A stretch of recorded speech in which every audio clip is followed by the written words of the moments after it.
Welcome to my mini vlog. Hello guys! Habang hinihintay ko ang oras ng pagsundo ko sa mga bata, naisip ko ngang magdilig ng mga pananim. Nakita ko kasi yung tuyong-tuyo na dahil sa init ng panahon.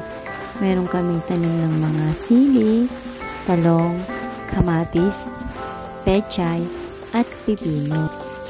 At sinama ko na din diligan ng simento para maalis ang singaw ng init nito at para maalis din yung mga buhangin na nakakalat. Saka ko sila wawalisin mamaya pagkayari ko silang diligan. Ayan, mukhang fresh na sila. Ang gandang tingnan. At buti na lang mahaba yung hose namin, kung hindi aabot sa labasan. At eto na nga, sa gilid namin muna nilagay ang mga punla ng pipino at pechay para di sila gaanong harap sa init kasi masisira. Dito rin nakatanim ang kamatis. Thank you for watching.